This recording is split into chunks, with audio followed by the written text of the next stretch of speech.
নমস্কাৰ বন্ধুসকল, স্বাগতম জনাইছোঁ। আপোনালোকে চাই আছে JG Tilak Assamese entertainment YouTube channel. চাওক, আজি মই লৈছোঁ আপোনালোকক দুটা ভিডিঅ' ক্লিপ, আৰু সেই দুটা ভিডিঅ' ক্লিপ আপোনালোকক দেখুৱাম। দেখুৱাৰ পাছত আপোনালোকক মই আকৌ ক'ম। চাওঁ আহকচোন সেই ভিডিঅ' ক্লিপটো। বন্ধুসকল, এইটো হৈছে বোম ডিলাৰ এটা ভিডিঅ' ক্লিপ। মই পিছফালৰ পৰা মনে মনে ভিডিঅ' কৰিছিলোঁ। চাওক, মই তাত গৈছিলোঁ কিবা এটা কামত, কিন্তু তেওঁলোকে হঠাৎ মোৰ পৰা 500 টকা ল'লে। কিয় ল'লে জানেনে? মই 1 মিনিটৰ কাৰণে মুখৰ পৰা মাস্কখন হটাইছিলোঁ, আৰু এই হটোৱাৰ বাবে তেওঁলোকে 500 টকা জৰিমনা ল'লে। মই কৈছিলোঁ যে মই মাস্ক পিন্ধিছোঁ, মই হাতত মুখখন খজুৱাইছে কাৰণে মই মাস্কখন হাতত খুলি লৈছিলোঁ। তেওঁলোকে কোনো কথাই নুশুনিলে। আচলতে তেওঁলোকে ক'লে 500 টকা দিব লাগিব, নহ'লে জেলত যাবই লাগিব। এইটো ব্যৱস্থা আচলতে আমাৰ অসমতো কৰিব লাগে। হয়তো ভিডিঅ' ক্লিপকেইটা দেখিলে হয়তো নুবুজিলে কি হয়, কিন্তু বুজাই দিছোঁ শুনক। এইটো ভিডিঅ' ক্লিপ বোম ডিলাৰ হয়। বোম ডিলাৰ গৈছিলোঁ, কিবা এটা কামত গৈছিলোঁ, আকৌ আহি পালোঁহি এতিয়া। কিন্তু তাত মই পিছফালৰ পৰা মনে মনে সেই কেমেৰা দুটা দৃশ্য বন্দী কৰি লৈছিলোঁ।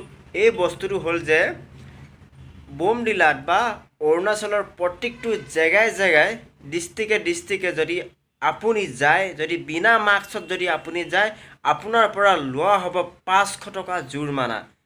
গতিকে এনেধৰণৰ কানুন যদি আমাৰ অসমত যদি কৰা হ'লে অসমখন দুদিনত চিধা হৈ গ'লহেঁতেন। কিন্তু আমাৰ অসমত এনেকুৱা কানুন নাই। মই ভবাই নাছিলোঁ যে মই মাত্ৰ 1 মিনিটৰ কাৰণে মাস্কটো হাতত খুলি লৈছিলোঁ। তেওঁলোকে মাস্ক কিয় পেনাই বুলি কৈ পিনি 500 টকা মোৰ পৰা কাটি ল'লে। বহুত খং উঠিছিল, কিন্তু কি কৰিব, উপায় নাই, দিবতো লাগিবই, মানুহতো জেল যাব লাগিব। গতিকে বোম ডিলা গৈছিলোঁ কিবা এটা কামত, গতিকে বোম ডিলাত গৈতো মই জেলত যাব নোৱাৰোঁ। গতিকে বোম ডিলা গৈ প্ৰথমবাৰৰ বাবে জীৱনত 500 টকা ভৰিলোঁ। সেইকাৰণে আপোনালোকক জনাই দিছোঁ যে আপোনালোকে যদি অৰুণাচলৰ বিভিন্ন জেগাত যদি প্ৰাণে যদি যাব বিচাৰে, তেনেহ'লে আপোনাৰ মুখত থাকিব লাগিব মাস্ক। এইটো চিধা কথা।